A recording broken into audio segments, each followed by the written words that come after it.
Have you ever stared at your color-coded jam-packed schedule late at night, exhausted to the bone, when a wave of confusion suddenly washes over you? You've checked off every task on your list, even knocked out a few extras, but an indescribable emptiness and burnout cling to you tighter than any unfinished chore. You don't feel fulfilled, you feel drained. You aren't in control of your life. Instead, you're being dragged forward by life's relentless productivity conveyor belt.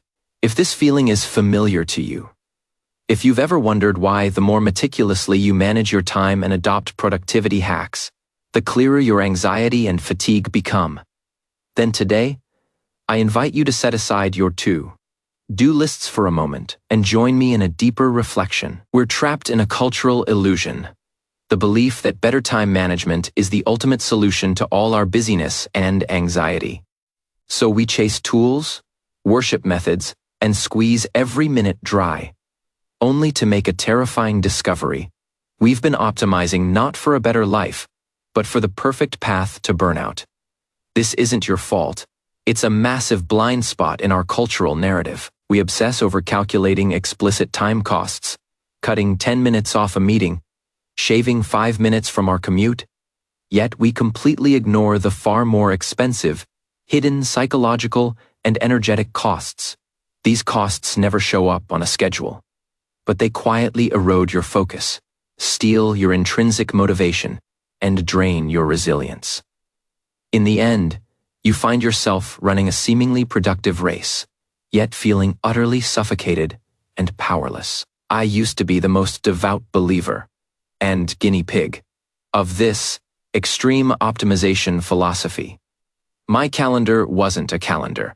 It was a rigid military battle plan. I used the most complex task management software, breaking projects down into the tiniest actionable steps. I was obsessed with workflow automation, spending hours researching ways to save a few clicks. I practiced inbox zero and hailed fragmented learning during spare moments as a virtue. On the surface, I was impeccable, a poster child for productivity. But inside, I was a volcano on the verge of eruption. Constant tension left me short, tempered over trivial matters. Creative exhaustion made me fear blank documents, and the ever-present background noise of I should be doing more completely destroyed the quality of my rest. I'd efficiently accomplished everything, except learning how to simply exist. My awakening came after a total system crash. Right after delivering an important project, my mind and body sounded the alarm simultaneously: persistent insomnia, inability to focus, and complete numbness toward things I once loved. Doctors called it anxiety and mild depression, but I knew it was an overload warning from my entire operating system. During the forced pause that followed, I abandoned productivity books and delved instead into psychology, neuroscience, and philosophy. That's when I discovered a world I'd long ignored.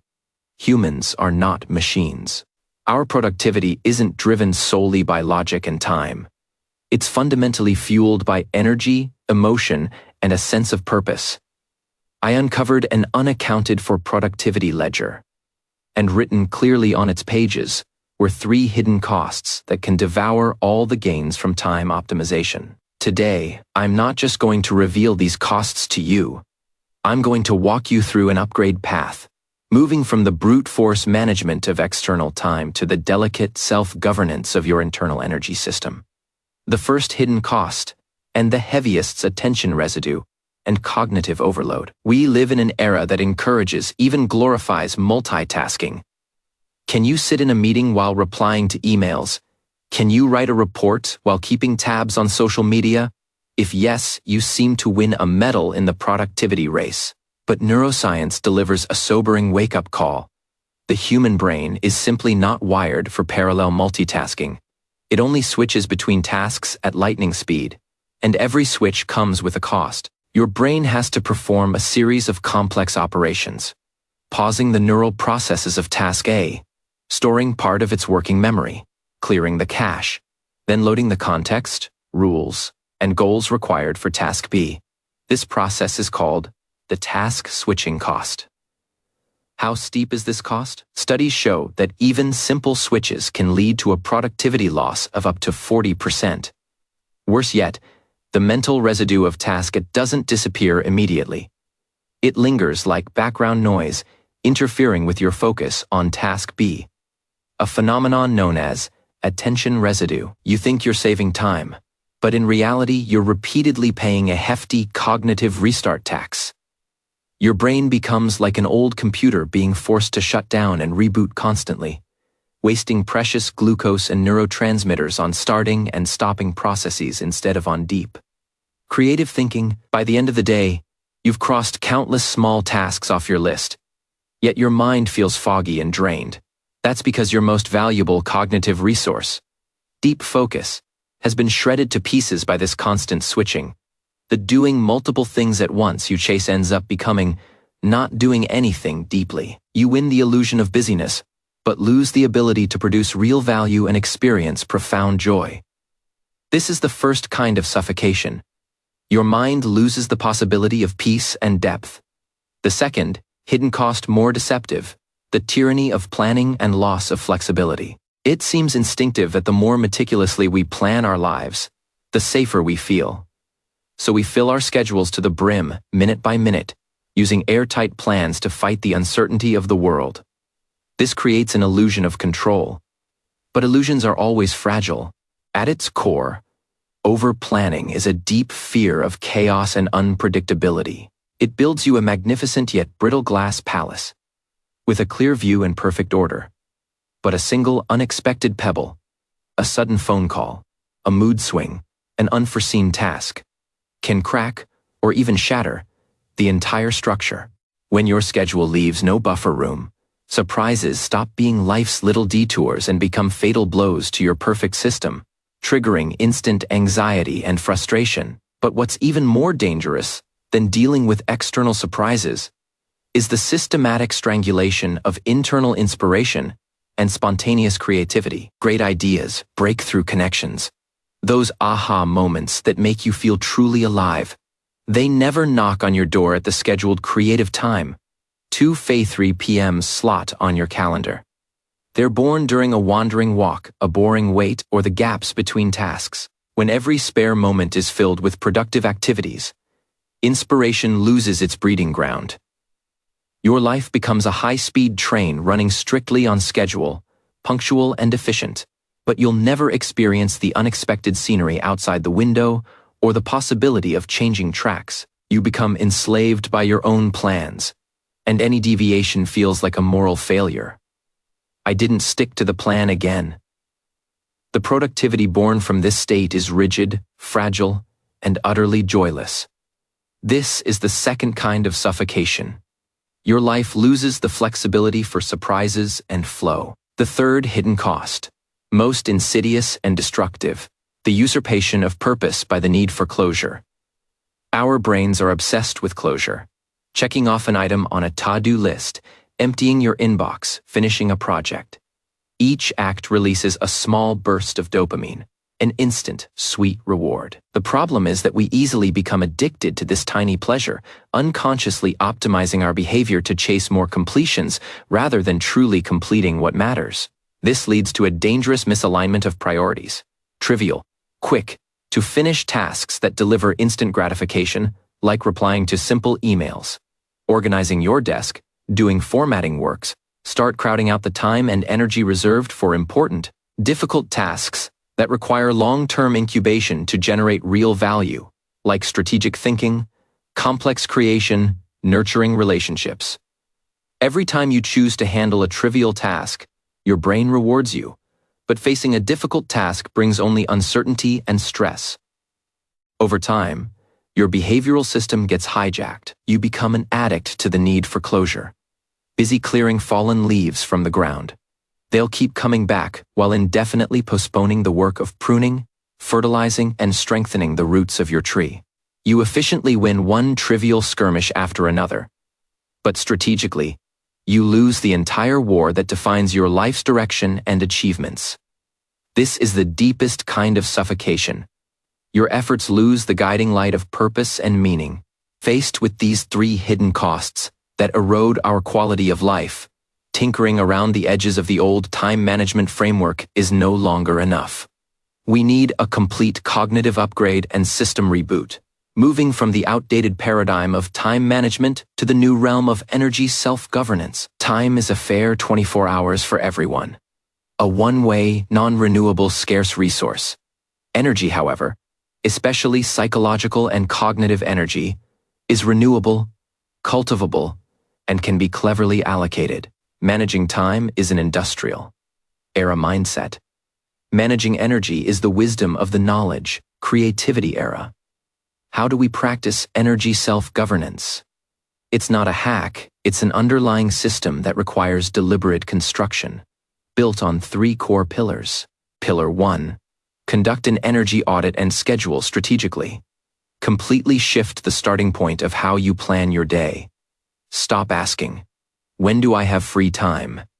Instead, audit your energy curves like a savvy CFO auditing a company's assets. Through self-observation, you need to identify during the day, when are your cognitive energy for deep thinking and complex decision, making emotional energy for interpersonal interactions and creative brainstorming, and physical energy at their peaks. And when do they dip to valleys? For most people, the 2-3 hours after waking up in the morning are the golden window for cognitive energy. Guard this time like you would a crown jewel.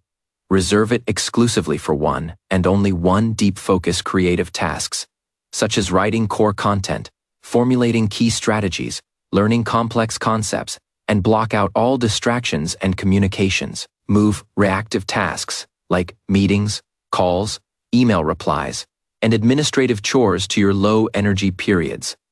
Respect the natural rhythms of your body and mind, instead of fighting them with brute willpower. When you match task types to your energy levels, difficult work becomes smooth, and trivial tasks stop draining you. Pillar 2. Proactively design energy buffers. Don't passively fill time gaps. Deliberately, non-negotiably insert blank blocks into your schedule. This isn't laziness. It's a strategic design for system stability. These buffers can be a 15-minute walk, 30 minutes of absolute free time between 2 meetings, or an unplugged meditation tea break every afternoon. They serve multiple purposes. First, they absorb uncertainty, providing space to handle emergencies, and avoiding the chain reaction of anxiety when plans fall apart. Second, they foster divergent thinking, creating a breeding ground for inspiration.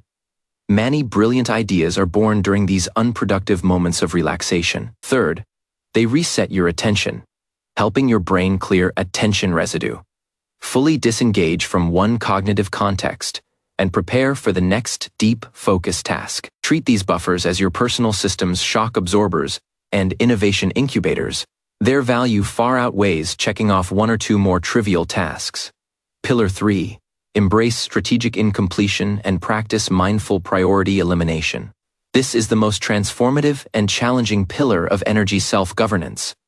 It requires you to clearly recognize your time and energy are limited, so what you choose not to do defines your productivity and life far more than what you choose to do. At the end of each day, consciously review your to-do list, not to finish everything, but to make a decision which tasks are truly important and aligned with your long-term goals. Even if you don't finish them today, they must take priority tomorrow.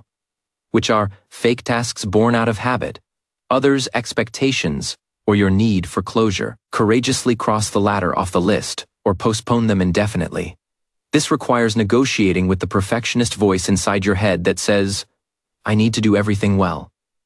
At the same time, learn to firmly say no to things that are optional and yield minimal benefits. Your no is defending space for your truly important yes. When you allow yourself to practice strategic incompletion, you transform from a reactor to tasks into a master of your energy.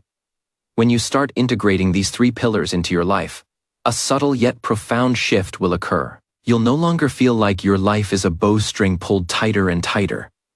Instead, you'll feel like you're navigating a river with its own natural rhythm. You'll still be productive, but this productivity will have room to breathe. You'll still produce results, but those results will be infused with more flow and creativity. You'll still face pressure, but your system will have far greater resilience and flexibility. You'll no longer be a slave driven by time. You'll be the designer and master of your own energy system. The real productivity revolution was never about being faster or busier. It's about using our only life more consciously, more focusedly, and more humanely. When we shift our gaze from the clock's ticking hands to the energy gauge inside us, we unlock a higher, more sustainable state of being, one filled with a sense of control, not suffocation. If you're willing, start a 3-day energy self-governance micro experiment tomorrow. Day 1. Conduct only an energy audit. Record your focus, mood, and energy levels at different times of the day. Don't change your schedule, just observe. Day 2. Based on your observations from day 1, schedule your most important task during your peak energy period and try to set aside a 15-minute blank buffer in the afternoon. No phone, just walk, daydream, or meditate. Day 3. Building on the first 2 days before bed, actively select one fake task from your list and decide not to finish it tomorrow. During this experiment, carefully notice how these 3 actions make you feel. Are you more anxious or more calm?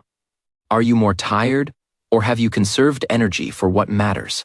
If this experiment lets you catch a whiff of freedom from the time prison, please help this video reach more people who need it. Your like will tell the platform that people in this era crave in-depth content that goes beyond superficial busyness. Subscribe to this channel. We'll keep diving into the deep end of productivity and growth, exploring the underlying logic that truly determines how far we go and how well we live. Remember, when optimization leaves you feeling suffocated, it's not a sign that you need to work harder. It's a call from your system for a complete upgrade. You deserve a life that is not only productive, but also fulfilling, light, and creative. See you next time.